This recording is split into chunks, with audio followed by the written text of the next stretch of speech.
Welcome to Blink Tape. I'm Kurt. I'm Heather. And I'm Anson, and this is Volume 2, Track 14, From Gringotts to Gravel Pit. Recorded on Thursday, January 10th, 2019. Put on your headphones and let's jam. Happy New Year! Happy New Year! It's still New Year, right?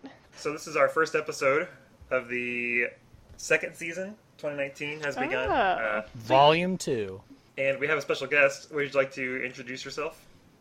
I am Heather Campbell. I went to high school with these guys. And now I live in Washington, and I work for Valve. Woohoo! Awesome. It's pretty cool. I saw you were chatting a little bit. Kurt, what are you drinking tonight? Well, my compadre, I am drinking the new seasonal beer from Shiner, the S'mores beer, which is chocolate and marshmallow. And thanks to my wonderful Christmas present I got from Physics Waytap, which is basically like a machine that makes your beer at home taste like it came out of the tap at the bar.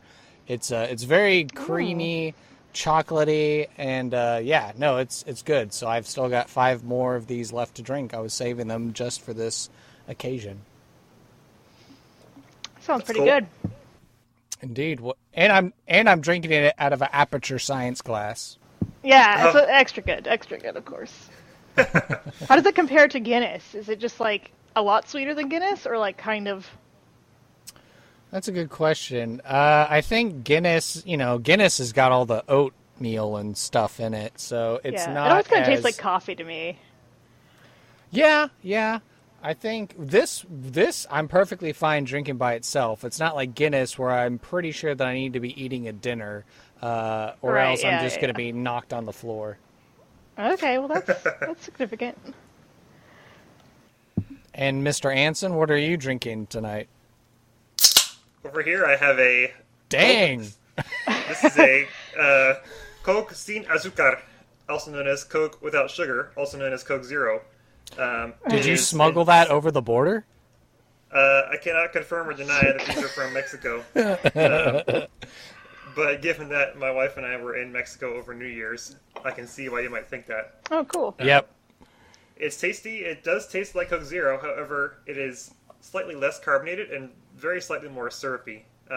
It's still very bubbly and everything, but it's just got a slightly sweeter, slightly more syrupy taste, and it's good. So you can see why one might want to take some with them if they were leaving the country. Nice. And our special guest? Let's see. I actually did grab a drink, which is a leftover. Let's see. It's called Truly Spiked and Sparkling, with a hint of Colima Lime, which is leftover drinks from my husband's bachelor party that he had in this building.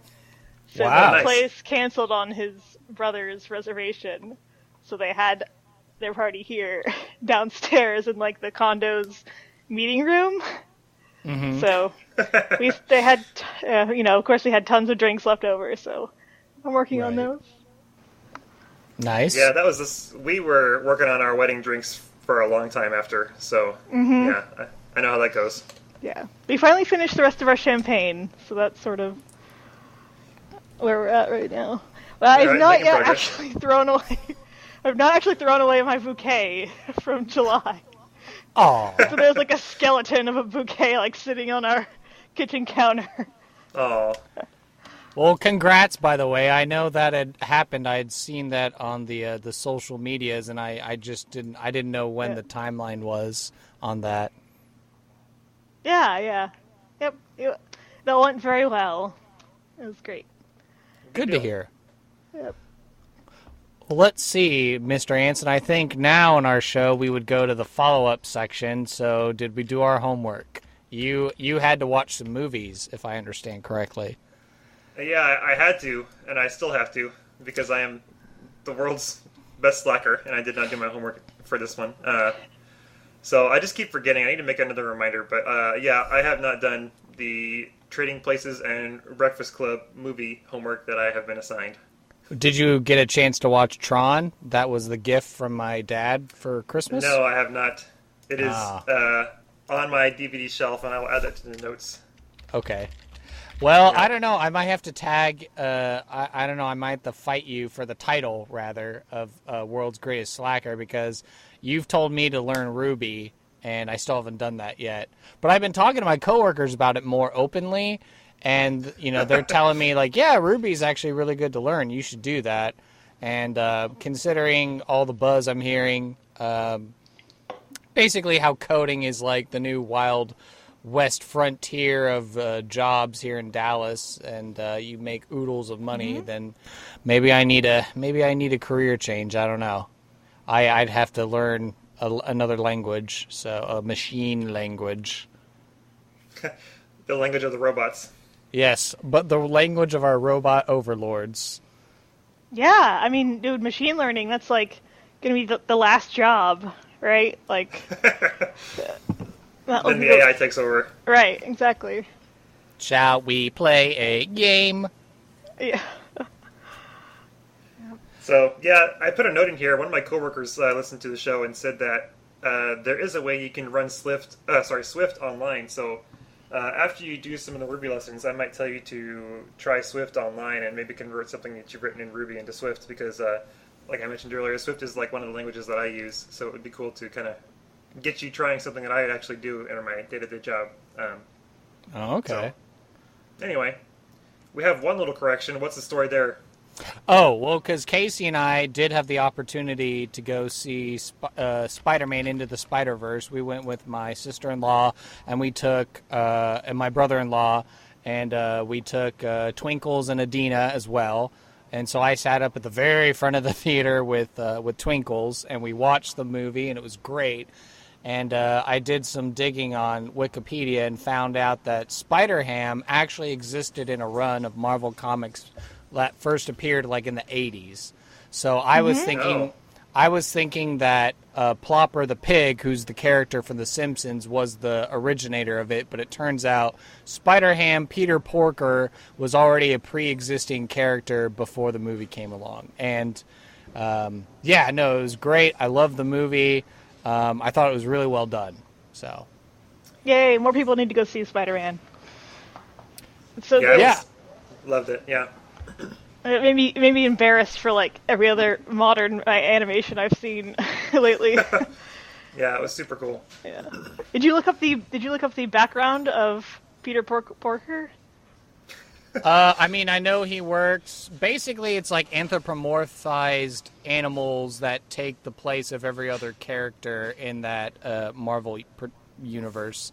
So Okay. The background that I read was that he was a spider who got bit by a pig. Oh, is that what it was? Yeah. There's something else too that was just like it's an insane backstory. But yeah, just Nice. that detail is good too. I'm wondering if Peter Porker and Howard the Duck ever crossed paths. Oh yeah, I guess that was Marvel. Maybe. Yeah. Yeah. Mm-hmm. Let's see. Now's the part where we talk about an interesting news tidbit of the week, and I guess I'll round it on our guest. Is there any interesting news tidbit of the week that you'd like to share? I don't know. I think maybe the only thing I've been following is sort of like the Blizzard stuff and like Activision. What's going on there? I know nothing of this. Okay, so like Blizzard stock has just fallen super far like lately, and basically ever since the Diablo Immortal announcement, like things have just like gone down. Like the Battle for Azeroth is not performing well.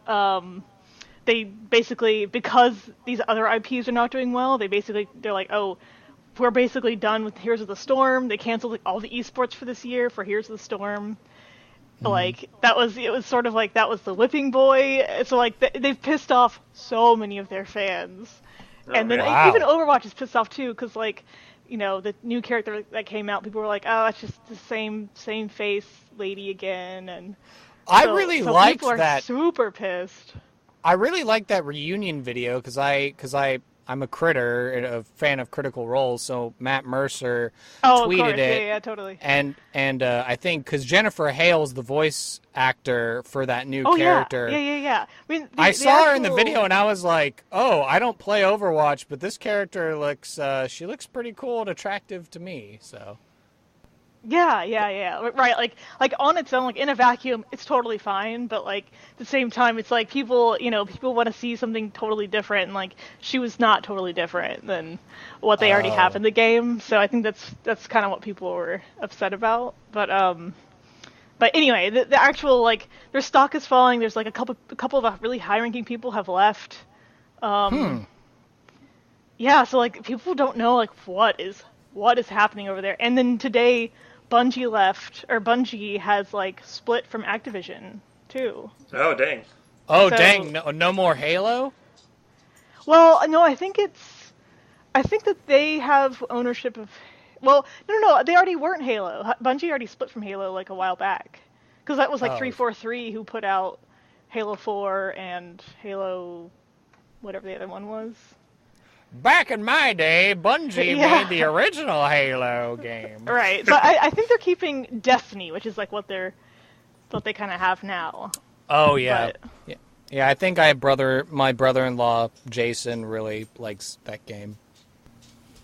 Yeah, and the thing I is, couldn't like, get like into a lot it. of people play Destiny, but it's like underperformed from what Activision wanted. So they were like Oh, man. unhappy about it. So Bungie was like, I don't know what they're gonna do, but they did take they are taking it with them. So Okay. yeah, essentially, like I was playing WoW again this expansion, and then the end game has just been kind of like meh, and then they didn't deliver on like some new races they were gonna release, and so I haven't played in a couple months, and I'm just kind of like every once in a while I check in on the Reddit just to see like what's happening. They're just the amount of like unhappiness is just like spiked as the stocks keep falling. So Wow. yeah, I don't know. It's interesting. Well, I'm glad we have Heather on the show this week. That was certainly an interesting bit of news that I did not know about. I mean, like part of it is sort of like wow in 2019, like that kind of thing too. But you know, Right. So my news tidbit is, let's see, I have to look up when they announced it, but last year, I can't remember if it was 2017 or 2018, but anyway, a while ago, Apple announced this charging mat called AirPower, and the new phones, I think beginning with the 8, I could be wrong about that, but the 8 and the 10, and then now the 10S and the 10R and all that, they support what's called, I believe it's called inductive charging or wireless charging. And so what that means is that instead of plugging your phone in, you can set it onto a mat or something, or a little circle kind of thing. Looks kind of like the size of a coaster maybe, and then it'll charge your phone that way without having to plug anything in. And Android phones have had this for a while, so it's not like a brand new technology or anything, but it's kind of cool to have Apple support it too. And the Apple Watch also charges this way. When you put your Apple Watch to bed at night, when you go to bed and you put your Apple Watch on the stand, it has a little tiny quarter-sized thing that you like kind of put it onto, and the back is glass, and so it connects to that like just like the magnet, and it charges it that way. so it has its own like size charger. It can't use the phone one. I don't know. If Time to do an guess- experiment. I guess you could, if you had like if you had a watch charger and you put if you had a phone charger, put your watch on it, I don't know what would happen. But It to would answer that question, explode. what they announced was this charging mat called the AirPower, and it was like, it's the size of maybe if you took 3 coasters and put them like next to each other, 1, 2, 3, and then you filled in the little gaps, and so you have like kind of long oval kind of thing. And so you could put like your phone and your watch and your AirPods on it. Like if you just had them, you could just put those things anywhere on this mat. And so it was like a larger charger for, all your little devices that can do the wireless charging. And when they announced it, they were like, "Oh, shipping in 2018," and it's 2019 now, and it didn't arrive yet. So some people were making fun of them and stuff a little bit, just saying, like, this thing you promised hasn't arrived. And there was some rumors I heard about they were having a lot of trouble getting it to work properly or not overheat and all this kind of stuff. So just kind of a funny thing that they said Just would sets happen them all in on 2018. fire. Like, Yeah, Doesn't really not quite passing the tests yet. So that's my little news tidbit. No air power yet. Seems like Okay. at least it's not as bad as Fallout 76 products. Hey, I just got that for Christmas for the Xbox One, and I haven't played it yet, but I'm anxious to because I wanna be an NPC merchant who builds guns and then sells them for exorbitant prices. Oh, right, yeah. Yeah, I mean, it'll be interesting to see if they kind of salvage. I haven't played it, but like I've been watching some of the videos on people saying why Like Oxhorn? I'm not sure. Oxhorn's pretty good, but he plays on a PC, so. You're right. Yeah. I guess like most of the reviews I've seen have been for PC, but it'll be interesting to see if they salvage it at all because it sounds like, it's not complete, basically. But, Right.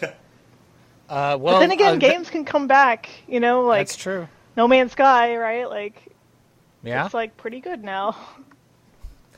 Well, let's see. I guess I'll quickly get through my news tidbits. I kind of have two because they're both important to me or of interest. So the first one is because I know, listeners, that we've been, I at least have entertained the idea of, oh, well, if you guys want to get more involved and, send us $1 or something our way, then we need to be using some sort of service like Patreon in order to do that. But over the holidays, come to find out that Patreon is actually, enforcing a strict or arbitrary sense of censorship. And so they've kicked some people, of a right-wing sort of persuasion. But then one of their biggest people that they like to promote in their advertising for their services, Sam Harris, that big intellectual brain guy podcaster, he actually deleted his Patreon account.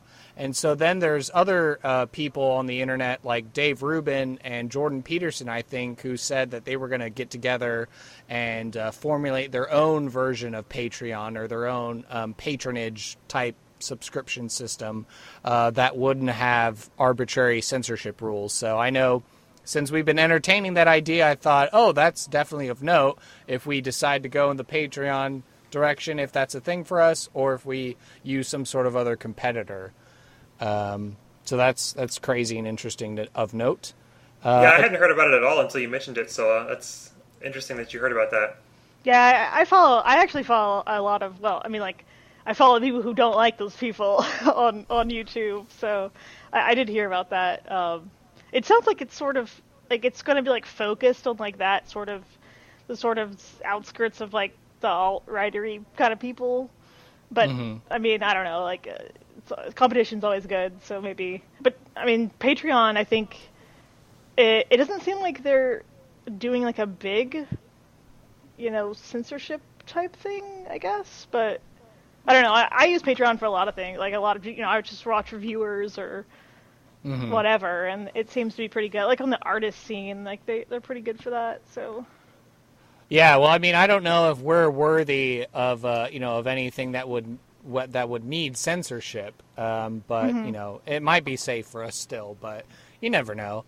And then the other bit of news, just because now, as the acting social media director for Blank Tape, and the getting used to Twitter and how that works, my Twitter's been blowing up from all the fellow Catholic people I follow, because apparently the Knights of Columbus is now an alt-right extremist organization, and this was news to me, considering I'm a third-degree Knight of Columbus.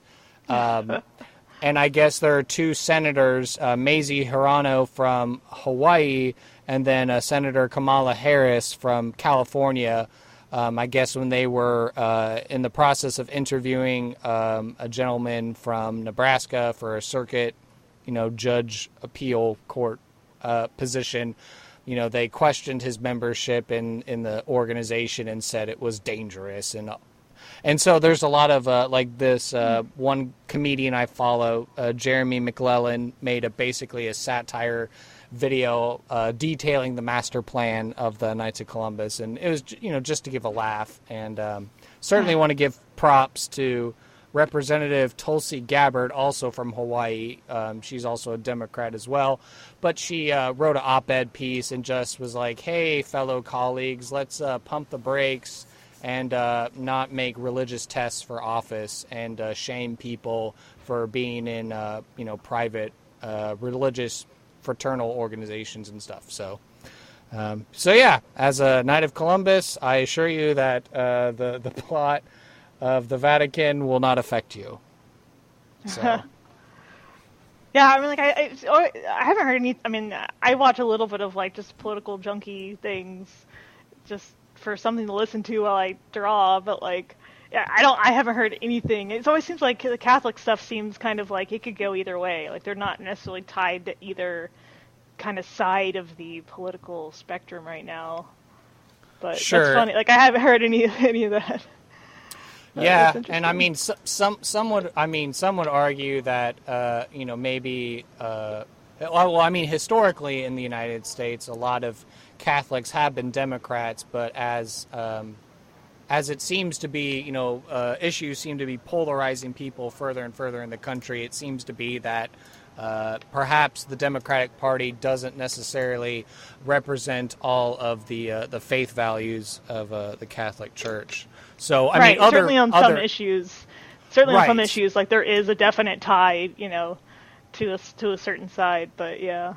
And Representative Gabbard made a point in her op-ed piece in saying, if you treated other Democrats that were also Knight of Columbuses, like President John F. Kennedy or his brother Ted Kennedy, then perhaps they wouldn't have been elected to office if they had been treated so, with such scrutiny as you were this gentleman that was trying to just get a judge, Circuit of Appeals position or something. So.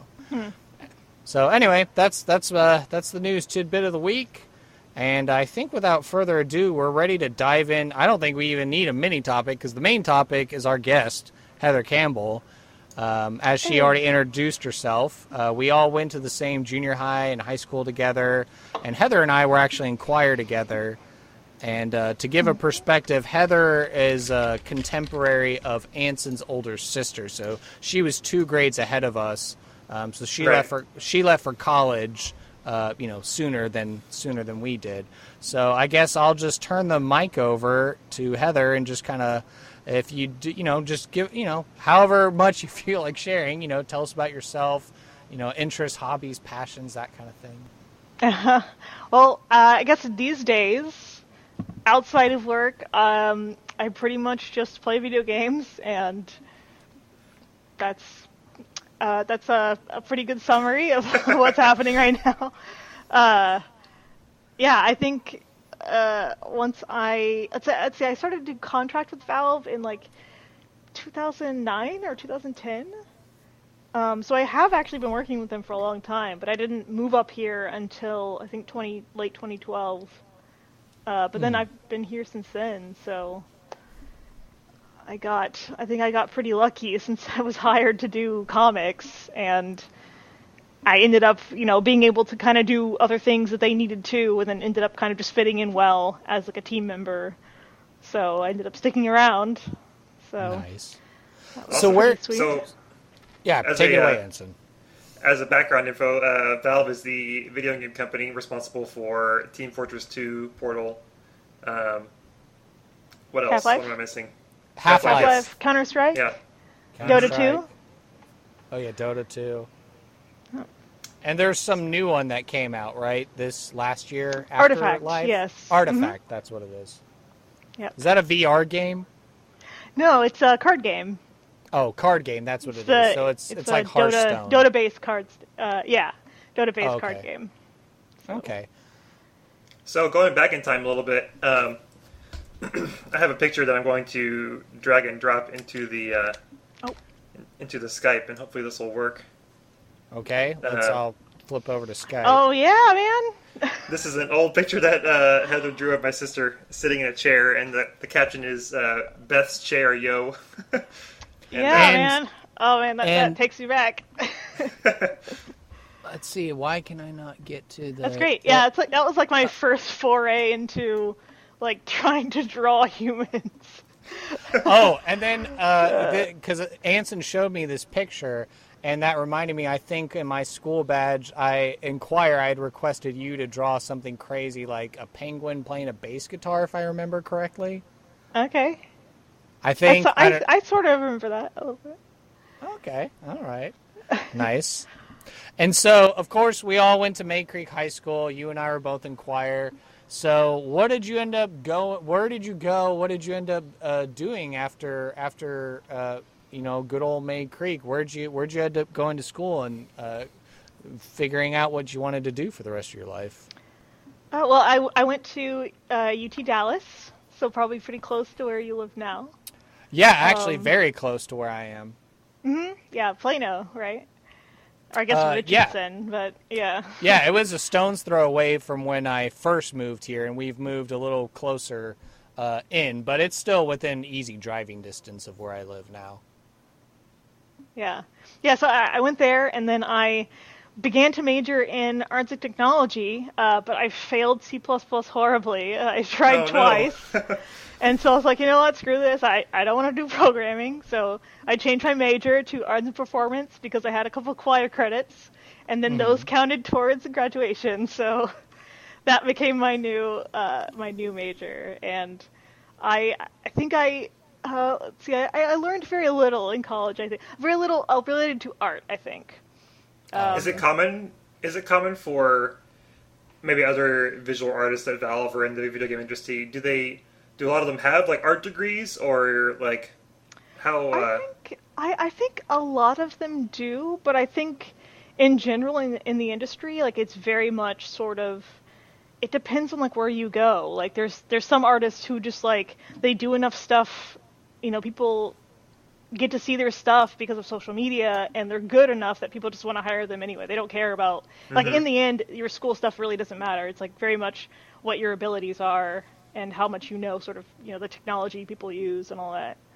So I think like for certain instances like Disney and stuff, like they like to hire out of specifically CalArts, right? Like they'll hire from other places, but there's like if you go to like CalArts or you go to like Gobelins in France or something, like there's certain schools that are like really notable, especially for animation. But as far as like games go, they're sort of like there's so many different levels of like types of game companies that like they kind of hire from all over. I don't speak French, but I used to follow Gobelins and their whole animation thing. They would, amazing. For their final projects, a student would have to make a little short film or something, and those were a lot of fun to watch. Mm-hmm. Yeah, and then like it's like as good as, if not better than, just stuff Disney or Pixar puts out. Like I love watching their end of year videos. Nice. But yeah, after I graduated, I went back to home for a little bit and just like played TF2 and didn't really do anything. Same. But then I did get hired at a place in Austin that was a very small company of about like 7 people that was making like a little soccer game for like Xbox or something, and they tried to make mobile games, and like slowly just like less and less people were like coming into work. And oh man. And eventually it was like just me and the owner and some like outsourcing programmers like making, like basically cheap ass, I hope a bunch of people buy it by accident type of like phone games. Wow. And then eventually like he stopped paying me, and I just really didn't know like what to do, because I was like, well, I applied to other places or even places just around Austin, and I just wasn't very good at interviewing or going to interviews. So like so yeah, eventually like that dude just like owed me a bunch of money, and I was like, okay, like I have to go home eventually. And then like so like I actually did not get money from that dude, and like I had to move back home for a couple of years. So like that sucked. Yeah, man. Right. But then like I did early on when I worked in Austin was when Valve first contacted me about the administrator that I had drawn. There's like the administrator character in TF2 who announces the games and stuff, and she didn't really have like a form, but like the art I had done had gotten noticed basically because I had a bunch of followers from like Harry Potter art that I did in college. Yes, So I kind of like I have my notes all scattered, and I was trying to figure out how to organically weave this together. But yeah, tell us about some of your art projects, because I was looking at your DeviantArt page. You've been a Deviant for 16 years on that site. Yeah. Oh yeah. I started in high school. Yeah. Like I mean, I was. Let's see, my like internet art like journey was like, I started drawing like Pokemon stuff. I mean, like most like internet art kids, like they, everyone starts drawing anime first, right? And so like that was, I guess, like the anime I started drawing first, which was basically just not straight up tracing, but like redrawing, just the default poses of like Pokemon and stuff, and like submitting that, and then the whole there was like the Lion King fan art archive I was on, with like a bunch of like people, basically artists. That was actually where I found like other artists my age who were like a lot better than me. Because when you're like a young artist and you're kind of like one of like the better people at your school, you're like, oh my god, like, I'm hot shit. Like, I want me to draw something for you? Like, yeah, I'll draw that, But like, then you actually sort of like see other people. You're like, oh my god, there are actually some people who are really, really good. And then you're like, oh my god, I'm shit at this or whatever. But yeah, like that, like Lion King fan art, I actually still talk to some people who sort of started there, and like we sort of grew up on the internet together. Was it all Lion King all the time? Like... No, it wasn't. It was sort of like it was early kind of like, I guess like furry-ish, but not like the hardcore like furry stuff. It was more like, I like to draw animals, and it's like, animals are easy to draw, it's like, we'll draw animal people, like that kind of stuff. And then out of that, everyone sort of migrated. Well, yeah, absolutely, dude. Then everyone migrated to DeviantArt, which is of course still around, and then it sort of like split off into like people. I had a DeviantArt account even for a while. Yeah, I mean, like it was. For a while, it was before Twitter, it was before Tumblr, it was before like LiveJournal even. Oh wow! Which was sort of the next place I went to for a while, which is the height of the Potter. I guess during college, like 2005. Well, you got your art was actually featured on the Leaky Cauldron fan website, if I'm not mistaken. Yeah, I sort of worked for them for a little bit. Like, I was like contracted or. I don't even remember if I got paid, but it was more like, they just got fans to do everything. So, and they were fans themselves, right? Like, so yeah, I actually designed. I think I designed or helped design one of their old site, like UIs. I did some of that, and like that was kind of one of my earliest like doing art for like internet site things. Was the Leaky Cauldron. Yeah, and then somebody used, when there was like widgets, like desktop widgets were a thing, people used my portraits of like Harry Potter characters. And so that's kind of weird that it's actually still in like internet space as like Harry Potter art that's like well known. Yeah, you have your own Wikipedia or a wiki page. You have a wiki page on you that I was able to find that talks about your art and stuff. There is a bit like sort of my sort of since college, like since I'm on these like social media sites, like I just get like I have like an addictive personality, so I get super into something and I just draw it. Like I draw like a million things of it, and this happens like there's a cycle where like once every like 2 or 3 years I'll get like really into something and I just start like churning out, whatever thing pops up in my mind that I think like, oh, this is funny, like how to show people, So, yeah, that is sort of, I think it was like Harry Potter, then it was... I was going to say, Harry Potter, like I spent a lot of time on MuggleNet, another like Harry Potter website, and the way people get excited about like TV shows these days, like Game of Thrones or something, that's what we had for Harry Potter growing up, like constantly theories and drawing art and thinking about what's going to be next and everything. So that was a big cultural moment for us growing up for sure. And yeah, that's one thing I really like. I loved reading like people's sort of like meta-analysis on like when the Potter books were still coming out. That was one thing that sort of has affected how I think about media now too, where it's like, well, like what, like like, why is this character good, or like, what do you think is going to happen with this character, or why should something happen with this character, that kind of stuff. It's like, in addition to sort of the stuff I draw now for fun is very much to like discuss things. Like, it's not really like, oh, look this, I look this art I've spent a lot of time on. It's more like sort of either poking fun at or meant to like just be a talking point or something. Because, interestingly, I was going back through your DeviantArt, and I can very much attest to, I think, a parody image that you did of, it was Voldemort and Bellatrix, but they were posed in such a way to look like one of the snippets from Burton's Sweeney Todd on the beach, and how he's, like, depressed on the beach, and she's like... Yeah. Right. I'm so happy by the seaside with my Voldy, and he's just like, no, I hate this. I don't want to be here. Yeah, totally. I mean, like, it's all the same kind of, like, jokes people make now about, like, hey, this one piece of media is just like this other piece, or whatever. You were basically doing memes before memes were a thing. Well, sort of, yeah. I mean, like, that's, like, I think comics are probably they've always sort of been like that. But, yeah, I mean, like... that's sort of been a thing for a while, at least in like the little art circles that I've been in since college.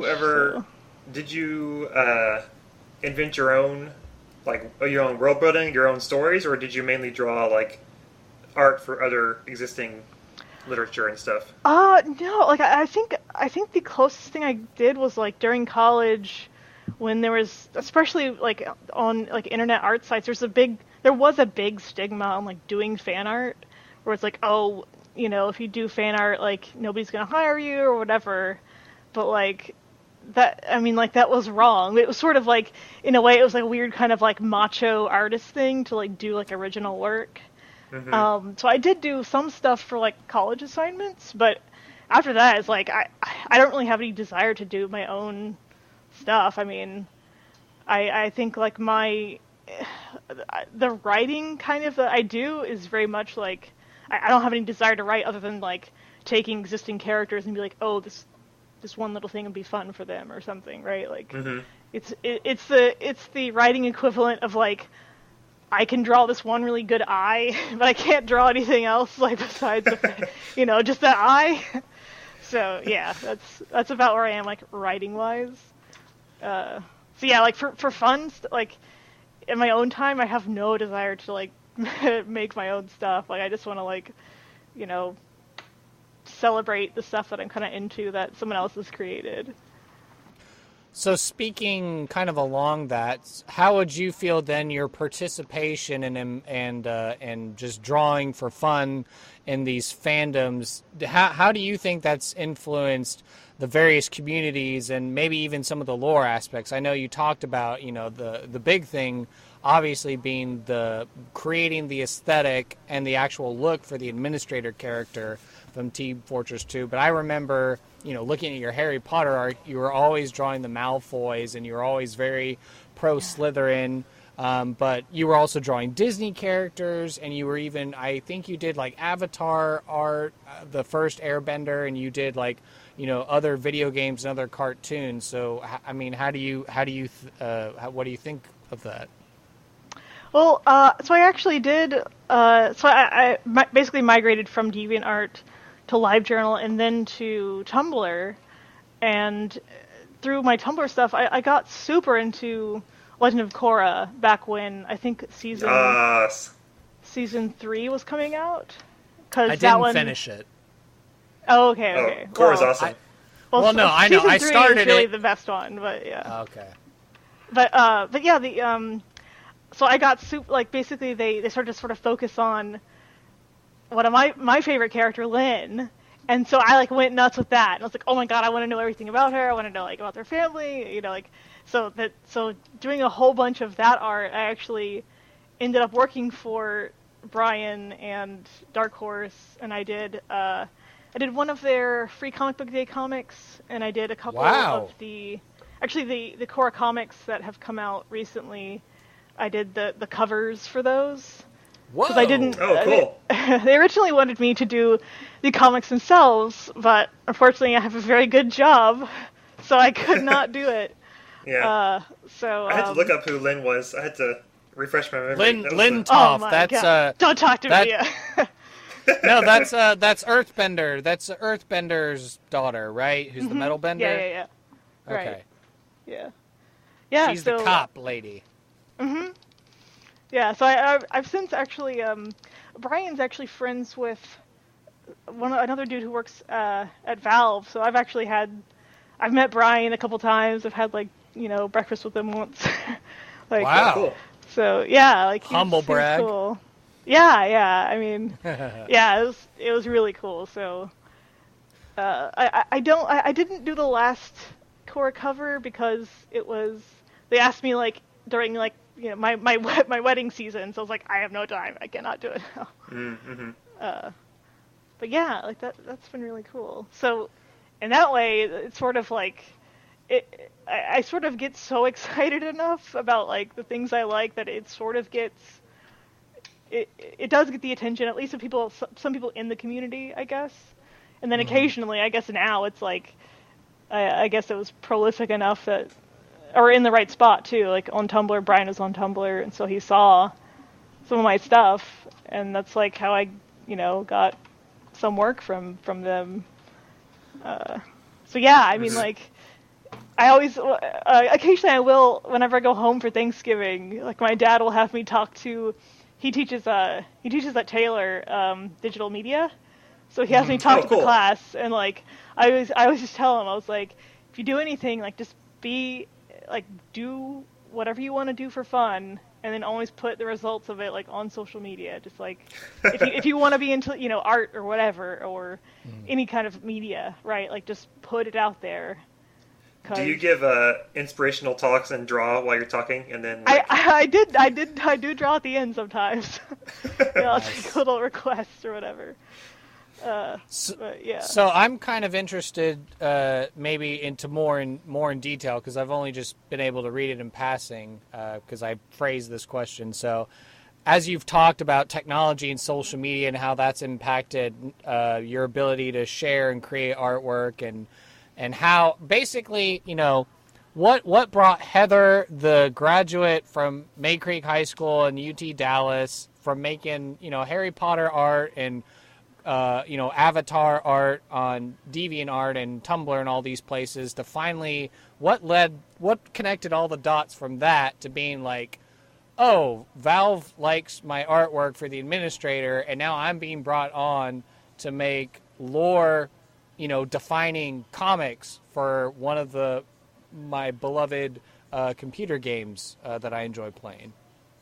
Well, it was basically just the reason they sort of noticed my stuff at all was because the writers, Jay and Eric, liked my how I drew the administrator, and when I went to go, I interviewed for the first time at Valve, because they invited me up here to interview, and then that was just kind of here we'll have a kind of ongoing contract. Basically, we'll just be in contact with you whenever we want a comic thing done. So I did that, and then eventually, after a few comics, because I don't know, we just worked okay together with Jay and Eric. Oh, that's right. I also worked on Portal 2. They brought me up for 2 weeks just to contract and do some of the texture work in game. So I did I did some signage. I did some of the if you see your own future self, don't listen to them or whatever. That. I did nice. some of that, and I did the science fair exhibit things in Portal 2, and a couple nice. a couple other of their funny signs. I did those. Very cool. So we're gonna have to grab a screenshot and put it in the show notes. Yeah. There's a sticker pack with some of my stuff in it. Oh, nice. So. But yeah, basically, I worked with them just kind of on site and then off site, and then they wanted to do a big comic of several issues that kind of did, a big TF2 story, and so they brought me up here for that, so I could work full time on it here, and yeah, that I basically we got along pretty good, and we made some good stuff. So, and then I was able to kind of just work with other people too at the company for, I did some Steam sale art, I did some in-game TF art. You also designed artwork for the Steam store, because I think it's from one of the comics, but like the 1800s version of the mercenary team, it was like a print or something you could buy off the store. Yeah, well, I think that was originally it was in a comic, I think. Right. Either No, that, it was. Maybe I did it for just a print, but yeah, like when we were kind of producing, basically just having a contract on one hand to like produce some extra store art. Yeah, I did that. I did that too. But yeah, I think after 2 years contracting up here, they had like a review and they're like, hey, like could we make her full time and keep her around? And apparently they did. So. So cool. Yeah, I mean, like I remember not ever when I was just at home, and I guess right after college, I was like, I'll just apply to a bunch of different places. I tried to do like the Disney intern thing, and like I didn't hear back from basically anything, and I didn't apply to Valve at all because I was like, oh, well, I'll never work at Valve. I mean, like that's like. You have to be like so good at a bunch of different things to like work at Valve, but yeah, I tried to apply there one time too. Yeah, sure, yeah, and like I think I did too. You kind of think of it. Yeah, and again, like it's always good to apply, but like, yeah, it was just, I mean, yeah, that was one of the places where like I didn't even want to apply because I was like, I'm just not worthy of this. But yeah, again, like I got super lucky, I think, because I happened to kind of, like, sort of my art happened to be really what the writers were looking for like TF stuff. So yeah, I mean, like I think I just got super lucky. And how much of a conversation is that as far as the comic itself is concerned between your art style and the actual writers? Because it didn't even occur to me, me being naive and forgetting how comic books work, was like, oh, Heather's just drawing all this stuff and she's inventing all this lore and this is amazing. I didn't know these things about the engineer or the soldier or the sniper. And we talked about it at length on an earlier episode about how we found out the sniper is actually from New Zealand. He's not even Australian. So. Oh, right, yeah. yeah, that's right. He's from the other, like, space age area or something. Yeah. No, like, I mean, like, that's basically all, like, all the crazy stuff in the comic is definitely all like Jay and Eric's doing.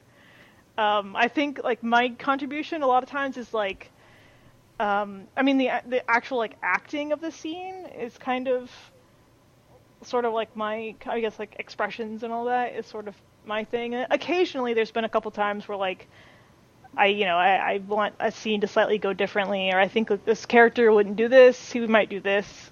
Like, so it's sort of very much kind of an editor like type job, if anything. Like usually I mean like this time, like I like the writing a lot, so usually I'm just like, this is great, like I'll just draw it, so there's definitely is like some things that were sort of my influence, but mostly I mean like the story as a whole is very much like that was like a Jay and Eric product. So okay.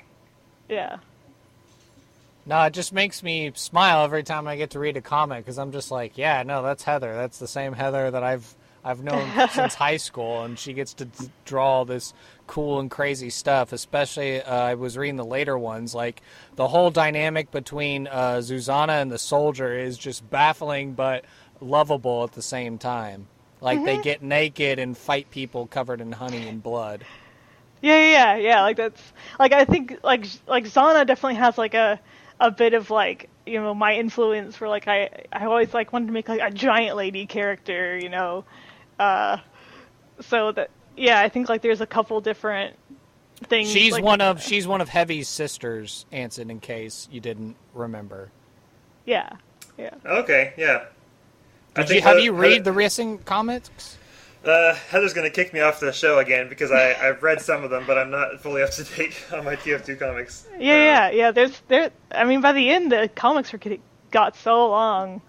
Not that, like, again, like, we technically have one more issue that, needs to be written, and, like, we know, like, what we want to do with it, but, like it just sort of happened that after issue 6, we sort of like split up as far as, people. I think Eric was like, he was contracting still, but he moved away, and like Jay went to go do something else, and so yeah, like now it's kind of an issue of like, well, how do we, how do the stars align enough where like we're both able to kind of stop what we were doing before and work on this? So yeah, can you give us a preview of it? I mean, we don't really have a preview. I mean, like it's sort of like.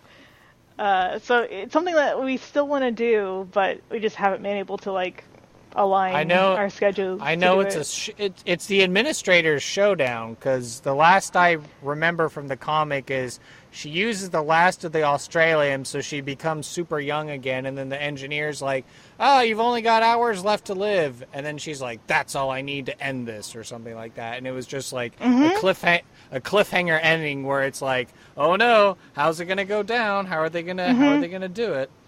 Yeah. So. Yeah, it's interesting it still needs an end. It's interesting to hear about that, because when I think about like what I know about the Valve, the company, I think of that PDF manual that got passed around, or is passed around, of like what it's like to work at Valve, and talks about how everything's very fluid and you can move your desk wherever you need to work with whoever you want to, and so it's interesting to hear that projects really do just kind of organically come and go as people come and go, and that's it makes sense, and it's kind of cool to hear about it from the inside too, and not just like, not that they just have this manual that tries to be all cool and hip and like, oh yeah, we just go with the flow, man, but like it actually works as a company thing. So it's pretty interesting. Like it does unfortunately lead to stuff like where it's like, oh, I guess this isn't going to really happen until something lines up. At the same time, like, at least it's not a thing where it's like they just make someone else do it, right? Like, yeah. So is this the explanation for Valve time? Yeah, I mean, essentially, yeah. Like they don't. So Valve time is because the stars don't align within the company.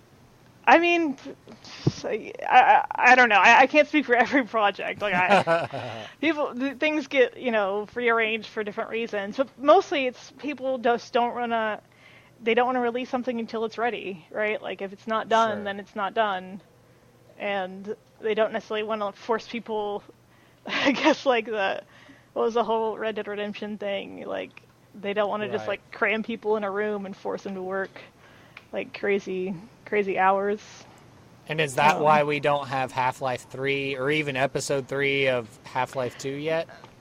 I mean, I can't speak to any Half-Life 2s, so... Well, there are 3 people on this podcast, so I think that confirms Half-Life 3 for me. There you go, Illuminati. I have to sign off right now. I'm out of here. So, next on this little... On the ideas is, so what's your daily work day look like?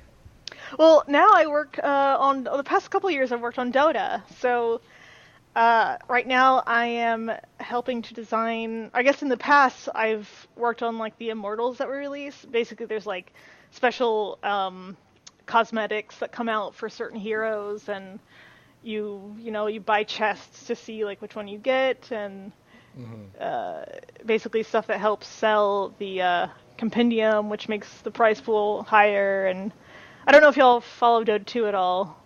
I have no idea what it is. Is it kind of like a fantasy, like MMORPG game? It's like League of Legends, if you've ever played that. I have fraternity brothers who have played that, but I've never played it. Okay, it's just a special like version of it. It's kind of its own genre, like the MOBA genre, where it's like top down. Like I guess it was based on like the Warcraft 3 engine. It was a custom game in Warcraft 3, original Dota. So where like there's like 5 people on each team, and you want to like push down all the towers until you get to the enemy base, and then you kill the base. Okay. So yeah, it's a multiplayer online battle arena. That's what MOBA is.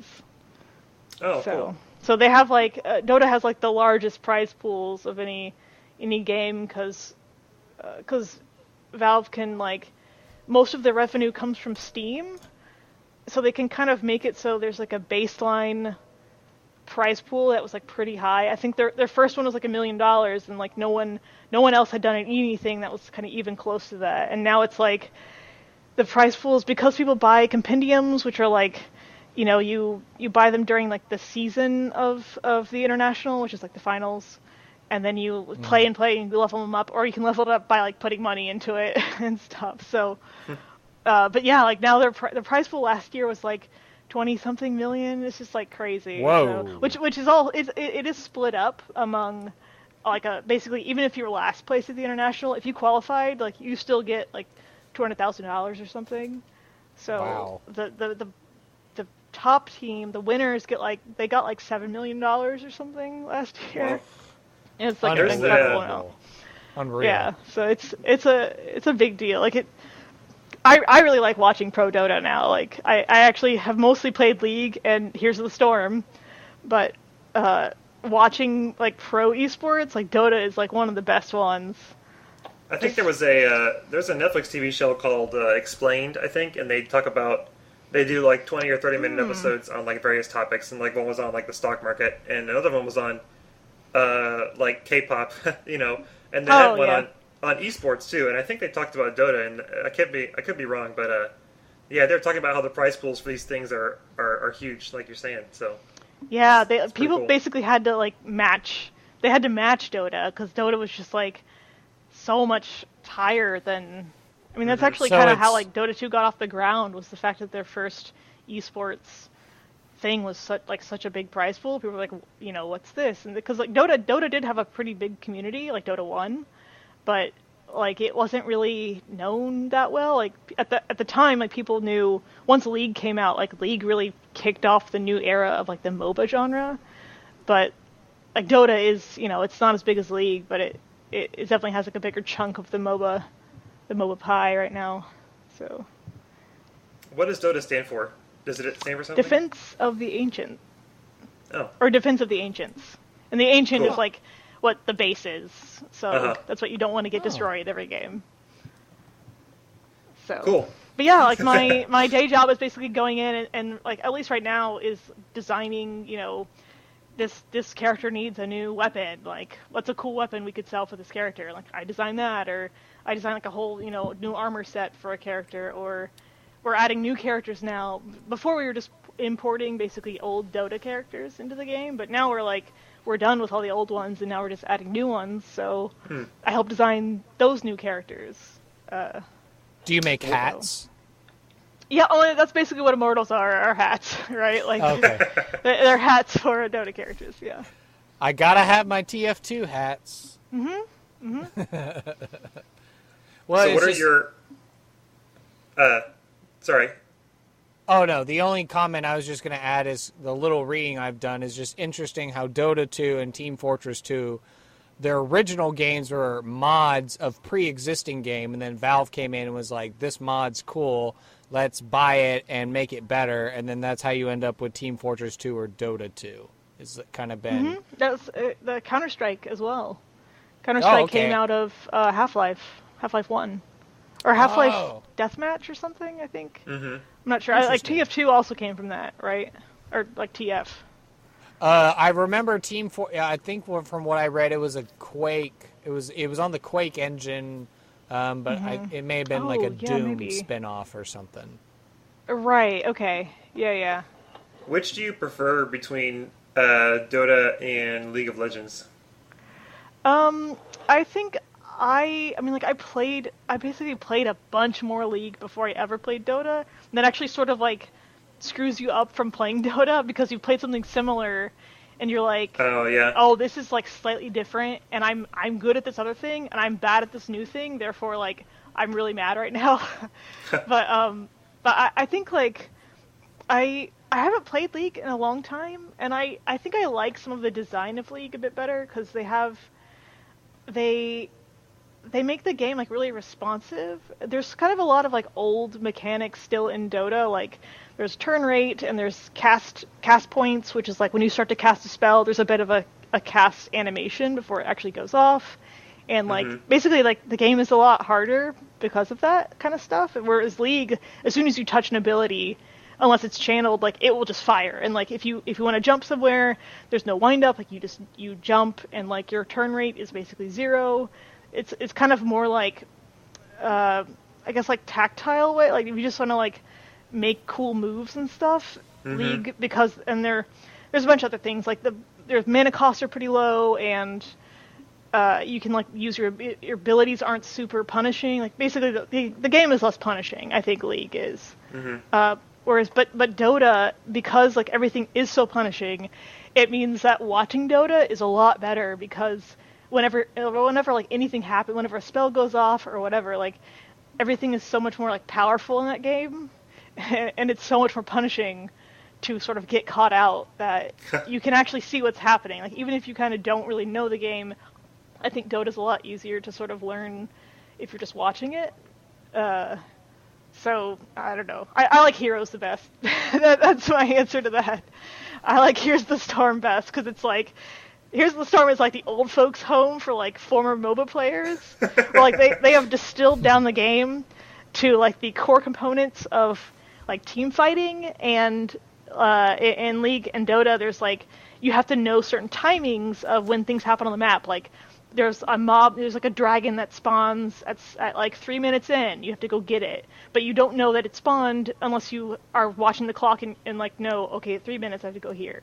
In Heroes, it's like it has you're playing on like a pirate map, and a big pirate will start to talk on like the intercom or whatever. It's like, yeah, my booty is over here, go get it, and like so everyone knows what to do. Everyone is fighting at the right spot, and it kind of has the best of both worlds, where like their hero abilities they have some really interesting like powerful hero abilities, but there also like isn't a lot of cast points. There's not a ton of like turn rates. So anyway, that's my whole spiel on that. I like all of them, but I definitely prefer to watch Dota, and I think I prefer most to play Heroes. I'll have to check out Heroes then. Heroes is definitely the best one for like if you just want to try something out. Like you kind of can understand Heroes. Like there's no items to buy. The map tells you what to do. The heroes are actually kind of easy to learn. Or it's like Dota is definitely like the most like you have to study to play the game. Yeah, that's how I felt about StarCraft 2. I really like enjoyed playing it, but I was so terrible because the book knowledge of like memorization of the units and versus this versus that and everything. Yeah. Well, did you play any Command and Conquer? Because that was my jam back in the day. No, I never have that one. Okay, like Command and Conquer Red Alert. Yeah, was that like the earliest, like one of the earliest strategy games, I guess? Or like RTS, maybe? Like it's like the top-down view? Yeah. Command and Conquer Red Alert was, it was Westwood Studios, and now it's owned by EA. Yeah, it was an RTS game where it was basically alternate history in which Einstein used the chronosphere to go back in time and remove Hitler from history, and so then the Soviets rose to power, and then it was all of Europe versus the Soviets. Okay, yeah. I think I recently kind of saw this where, like, I think this even predated Warcraft 3. I think. I think it did, because I remember Warcraft 2 was pretty big at the same time, I think. Okay. Yeah. I remember you talking about Command and Conquer way back in the day too. So yeah. It has one of the greatest theme songs I've ever heard. The Hell March that they did in the original game sounds amazing, and then the one that they brought back for Red Alert 2 was also really good sounding as well. Nice. Back to Valve. Sorry. Oh yeah, sure. Go ahead, Anson. What are your hardware and software tools of the trade? So what kind of computer do you use, tablets, and what software? Ooh, so at home I have a Zydax, which is like they build it for you, but you can kind of choose, like it doesn't come with a bunch of stuff on it. Like you can choose the parts, and like they have a really nice case they put it in.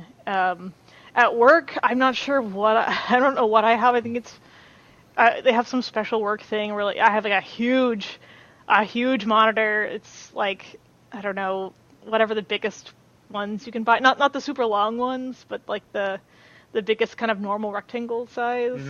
Flat screen TV.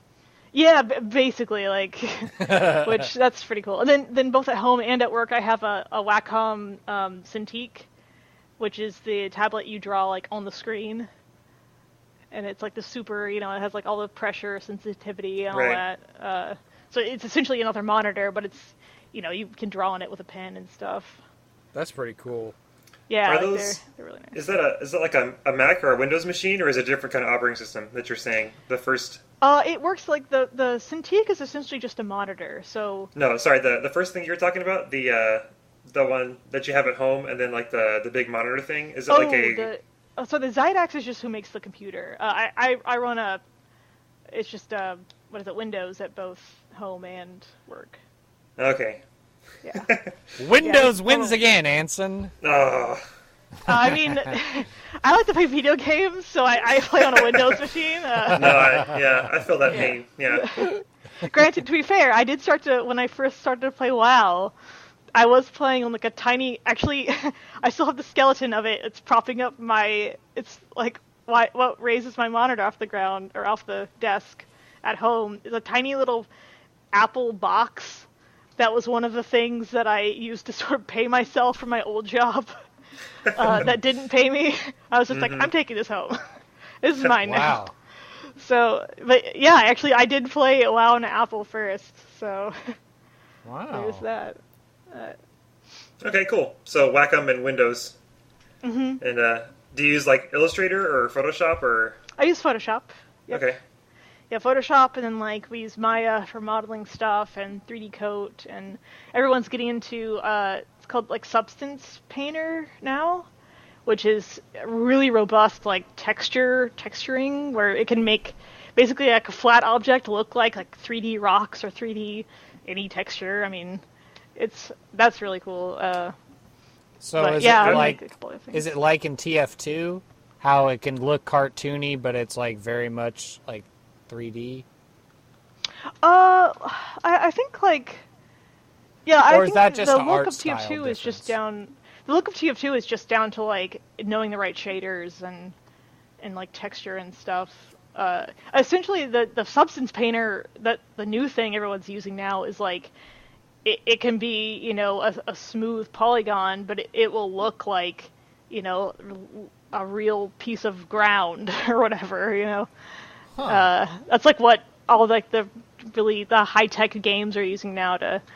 I'm trying to think of like what like super graphic intensive games have come out recently. Red Dead Redemption 2. Yeah, kind of like that sucker was 100 gigabytes to install on my Xbox One. Yeah, right. Yeah, there was like that. 100 gigabytes. Yeah. There was one called like Hunt or something, where it was like you play as like two like yokels in the 1800s trying to like fight demons against and like beat another team trying to do it. It kind of went away, but it was really big when it first came out because all the landscape, it was cool because like all the landscape was very like Texas-ish, like Texas kind of like marshy looking. I was like, oh, I've seen all this before. But all the like if you like looked really close at the trees or the ground or anything, like it was just like it kept looking. It didn't really turn into pixels or anything. It just looked like real. Oh wow! So yeah, it's kind of cool. How do you, as a software developer, a lot of the time, or one major part of my job that I talked Kurt's ear off about earlier was like version control systems. So like using Git for source code management. Mm-hmm. How do you like keep track of the files that you're using? Like, do you like have a shared Dropbox or like how does that? We use a Perforce system. Okay. So I think it's all the games are all on like Perforce, and I'm not really sure like the hardware side of it. Like it's basically just magic as far as I'm concerned. But no, yeah, Valve magic. Yeah. Perforce is a version control system. Yeah. I think it's just like everyone's just on Perforce. Yeah, cool. So. I use Perforce has a tool called P4 Merge, which is like a merge conflict resolution tool that is very good that I use. Even though we use Git for our main control system. Right, so. Okay. Yeah, I've done a little bit of that, where occasionally I will do like some UI work in Dota, just because having some of Dota is very old. It's very much based on like an old game. So occasionally I'll be like, I have to change this. It's driving me crazy. Please let me have access to this page so I can fix it. And so I actually, like, one of the things I did was I redid the format of the items in game. Basically, there's like a tooltip, items. You make gold in the game by like killing people and killing minions or creeps, I guess. And then you buy like items to upgrade your character with, and they all have like super long descriptions because the items are very detailed in Dota. And like before, it was very much like someone had just pasted a bunch of text. It was like all gray. There's no spacing or whatever. So like I went and like I kind of formatted it to where, if it has an active thing, it has a special box that the active skill is in, and then all this stuff. So yeah, I have done a little bit of like merging and occasionally, break the build if you forget to upload something. Yeah. Cool. Yeah. That's one thing I've had nightmares before. Like I dream I break the build, so everyone's like, "You gotta fix it." Yeah. So yeah. Cool. Yep. Yeah, I know. But no more C++. Right. Yeah. Luckily, not C++. I actually did. I did learn a lot of HTML because back in the day I was super into Neopets, and my own fan art site, of course, on GeoCities. Liger Magic. Where That's right. and I learned a bunch of HTML, and CSS and all that. So I think that website is gone. I tried to find it, but I think it in that is. wiki, Yeah. Right. I found that wiki on you, and it was like Liger Magic, and I was like, oh yeah, I remember that. I think maybe on the Internet Archive it might have a link to it because it still has. I went to something and I saw a bunch of your old Harry Potter fan art doodles and stuff like that. Yeah, it's probably on I'm sure it's somewhere on some way back thing, or people have like saved them or something. But yeah, after a while it's like, it's kind of old. I think I'm just gonna like let it go away. Yeah. So. Give it a Viking cool. funeral. Like, I do get people who still email me. They're like, "Hey, is like your magic art anywhere?" And I'm like, I don't know.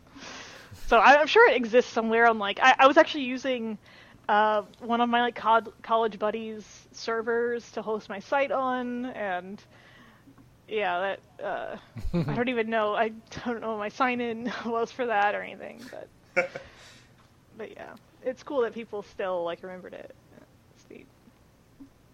Well, I know at one time I was convinced. I mean, I know the Harry Potter art that they have officially for the books is great, but I know in my head I was like, Heather's art is just canon. Like, her art is too good. I can't not imagine all these characters looking like this.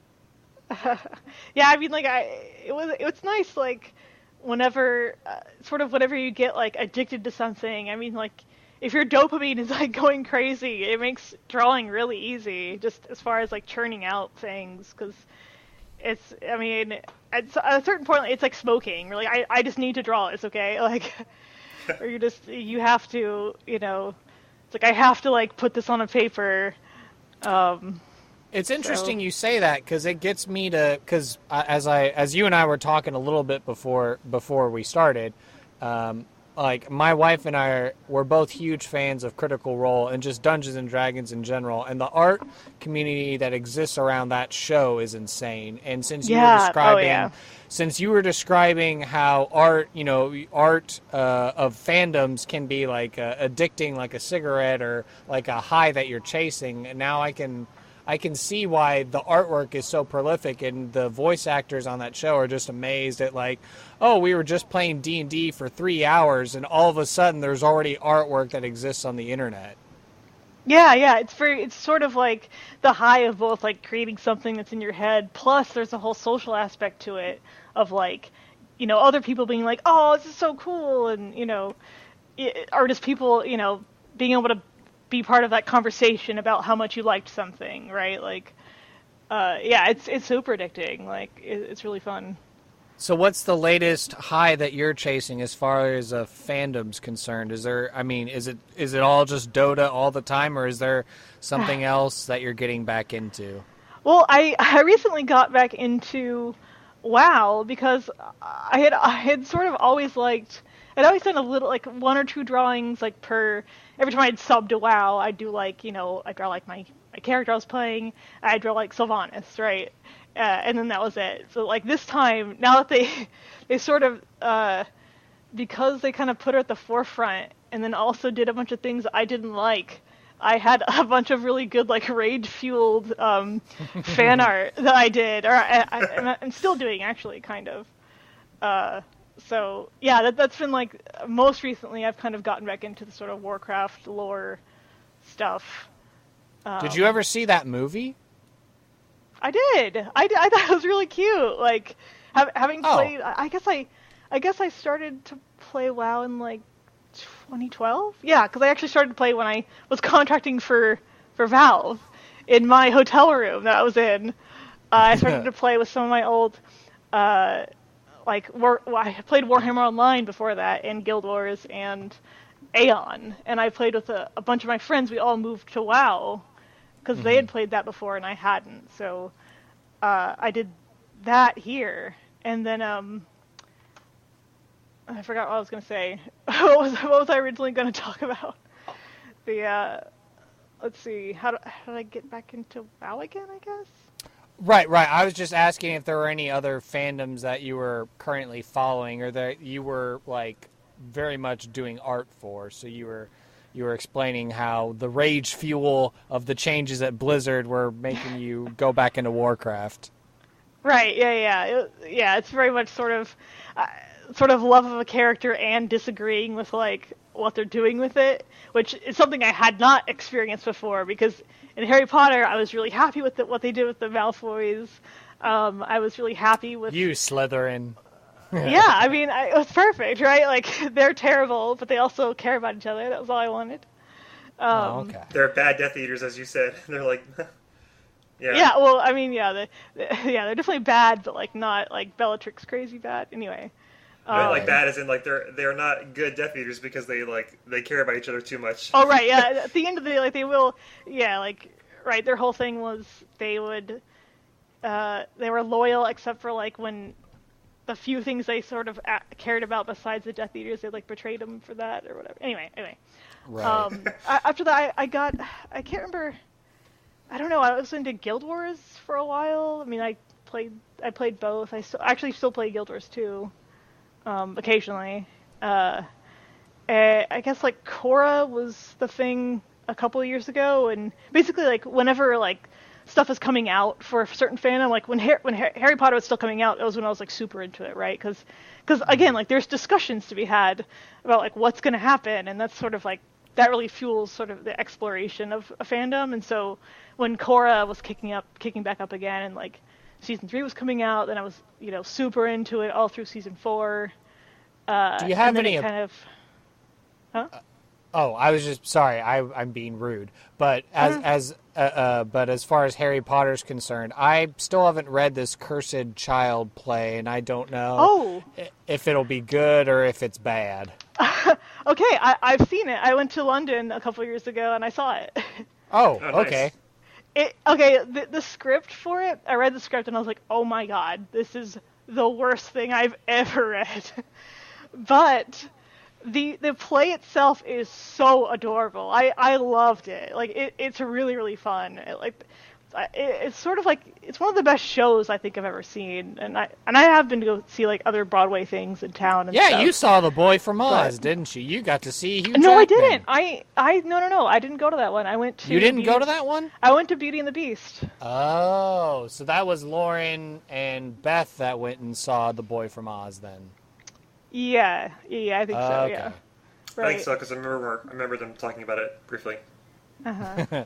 See, I thought you would have gone to see Hugh Jackman. So. Yeah, no, I wasn't quite into Hugh Jackman as much as Beth and Lauren were. So I was like, oh, I'll go see the Disney one. See you guys later. No. Well, I was a nerd. I went and saw Fiddler on the Roof. So. Oh yeah, I mean that's a great one. Yeah, I love it. Wasn't there another like famous person who was the main dude? Alfred Molina was. Tevye. Oh, he was. Oh, cool. That's right. Yeah, I remember that now. Yeah, that's great. Meredith, and then I, and then my mom and Meredith's mom, like the four of us all went and saw. We all went and saw Tevye. So that's cool. Yeah. Oh, let's see. Right. What was I? Yeah, I was super into Korra for a while, and then I kind of like, I just like wasn't into anything except for I was just playing games of my own for a couple years, right? And like I didn't draw anything for fun for a while just because I wasn't into anything. And so after like I was talking to my husband, and he was like, "Do you think like you haven't really done a lot of fandom things because like you live with me now? Are you sort of distracted essentially from like deep diving into like drawing?" And I was like, I don't think so. I mean, I did think about it like early on in our sort of dating life. I was like, I wonder if I would draw as much if I like had someone else sort of here that made me self-conscious of like how like nerdy I was being essentially. Again, he's a big nerd, so whatever. But nerds in love. So I was like, yeah, I don't know. Like, we'll see. So like, yeah, definitely when he has seen me now when I essentially get insomnia from like being like super like just like I can't stop thinking about this thing and I have to draw this one funny picture or something, and yeah. Oh wow. So it's funny. Well, I know everyone's, these days, and their kids are all crazy. Well, the older people are crazy about their PUBG, and all the kids are rabid crack addicts when it comes to Fortnite. But me, I'm still happy just rocking TF2. Yeah. I mean, like, it still has some of the highest numbers on Steam for player base. Like, it's a solid game. Oh, yeah. No, I'll pick it up every couple months, or, I try and remember around the holidays, because they always have the fun little holiday maps to get to play. And, of course, they've changed some of it around a little bit, but otherwise it's still the same game that I remember back well, in a couple months it'll be 10 years since I bought and paid for my Steam account and my copy of TF2 before it became a free version. Yeah, totally. Yeah, like that's a nice thing about like the shooters. Like you always just can kind of get back into it, and like, I mean, even right as long as you kind of know like the weapons that are in the games, like I kind of know. And occasionally you'll get killed by something that's like, I don't know what that was. But it probably was like a gun of some kind. So it's like, well, I kind of get it. I went through your YouTube and I found that old video you'd made when you were playing a spy, and it was like a Louis Armstrong song. Oh, yeah. And you're just going around the map backstabbing people. Spy is probably my worst class, and engineer is my best class. Yeah, at some point, like, my friends and I, like, we decided to just learn how to play spy. And again, like, watching, like, modern day spies, they are crazy. Like they know exactly like how all the hitboxes work, so they know how to like essentially face stab or like. And I kept asking people at work, that they're like, makes "Oh yeah, me like so mad." Like so, the way that it works is as long as you are facing the same direction as your target, that's when the stab reads. So what you do is like you can be running like essentially next to somebody or in front of them, and if their hitbox is slightly like in front of their body, then you like stab and it works, like as long as you're kind of facing the same direction. Like so there's like crazy stuff now. Like whenever I watch people who essentially have been playing for 10 years and have like ultimate mastery of the game, it's like crazy what they can do now. But it was nice, like in actually playing at work playtests, like whenever I did play spy, like I got people pretty good. I was like pretty regularly one of like the higher scorers on the team, so I was like, oh yeah, that's pretty good. So would you say spy is your most played class then, or is there another class that you enjoy playing more? I think demo was my most played class. I played a lot of like the goofy maps, like that spy map was on orange, and back in the day I only played orange. It's just like super simple, and it had all the sort of areas to like get by and sneak around were great. And then for demo, you just tried to always rocket yourself, sticky bomb yourself to the top of the tower or to the side of the tower. And I think demo is still my most played class, but spy is pretty close second, I think. And then Anson, Mr. Anson. Yeah, I would say engineer is definitely my top. The first several months that I played TF2, all I would do was play engineer on 2 Fort and just camp out in the basement where the briefcase is. But so I do a lot of engineer. I really enjoy sniper And Yeah. sometimes I'll do scout if I need to, but I also enjoy spy even though I'm not very good at it. So those are kind of my I pyro think, too, yeah, guess, I but think yeah. engineer's my top, but maybe my next one, if I'm trying to remember, might be soldier actually, because Yeah, it's a I really think good like go-to, right? I think because what was it? Because I actually got a couple of strange weapons, and what's the Oh. one? So they actually keep track of like how many kills you got. So it was always fun to equip those weapons and just see how good I could get. And I think the one I usually keep a soldier build that has like the pain train melee weapon, so I can capture faster or push the cart faster. And then I think I have it's the 3 rocket bazooka where you load it with 3 shots and then they just scatter out. And I think that's my strange weapon. And so I end up, I guess I don't know what that one. Oh, that's the one oh yeah, it's like the crappy looking one that like just fires like 3 real quick, right? yeah, it's you like chunk, chunk, chunk, and they all shoot out in a wide spread. But especially if you're playing, push the cart or capture the point, like 3 rockets shooting out at once, you can rack up a lot of kills. So. And then, of course, Anson and I, rocking Team NG, you just you get a nice position for your sentry and your dispenser, and you can just keep repairing that sentry, level 3 sentry. Yeah, that'll I mean, like just mow down that's everyone. like the ultimate engineer gameplay is like buddying up with another engineer. Oh my gosh, being on like push the cart, Badwater Basin, and you have like 5 engineers on your team defending that last point, and the game just grinds to a halt because there's 5 engineers trying to build sentries everywhere. Yeah, that's the one I liked that one a lot of Spy because it's like I'm not gonna actually help anything, but if I can kill 1 engineer, like then I feel like I did something, right? Like, right. Yeah, Badwater's a good one. So, and I learned one of the ones that was a part of a patch update. So, but it's a good map. I like that one. Oh, one of the new maps? Yeah, I was going through, because I was trying to come up with a fun name for the episode, and so I was looking at map names to get alliteration, and I was like, oh, Badwater Basin was not part of the vanilla game. It was added on as part of a patch. So I was like, oh, that's pretty cool. Yeah, that's a... And they have a lot of cool, crazy maps nowadays that whenever I get back on, I'm like, I have no memory or knowledge of this map. I have no idea where I'm going, so I'm not going to be playing at my best. Yeah. Well, good deal. Yeah, we covered a lot of ground today. I guess I was going to say the latest one was like one of the Saxon Hale short. They finally did like the Saxon Hale thing, and they have like a jungle or like jungle facility map with like a couple Yeti Park. Oh, that's right. Yeah, right.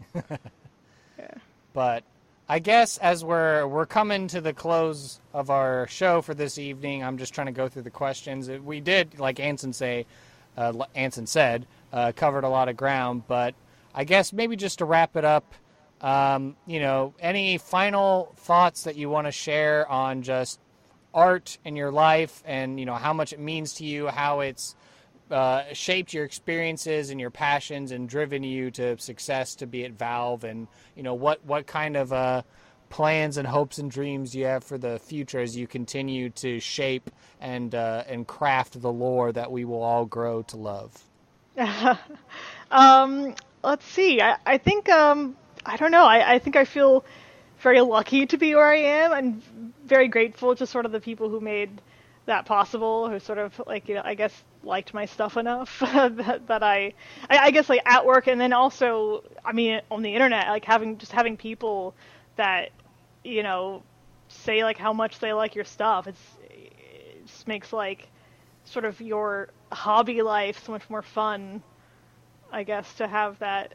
I guess to reaffirm too that like if some of your stupid ideas actually funny or whatever. So, like this podcast. Yeah, totally. Right? Like, yeah. But yeah, I'm enjoying Seattle. Texas is nice, but Seattle's pretty sweet. Doesn't Bill Nye live there? Who? Bill Nye, the science guy? Oh, I thought he was like a California dude or something. I don't know. I can't remember. Back whenever he was filming Bill Nye the Science Guy, he would always say, he would always like put a little sticker on the globe and be like, "Oh, I am here," and it was always Seattle, Washington. But oh, okay, yeah. Maybe he doesn't live there. I don't know. Many other nerdy people like that live here, so could be any of them. Well, you grew up in Houston, so you already had the gills and the adaptability to be able to survive rainy climates. So. Oh yeah, dude, it's not even humid here. Rains all the time. It's not even humid. Like, it's sort of unfair how nice it is here most of the time.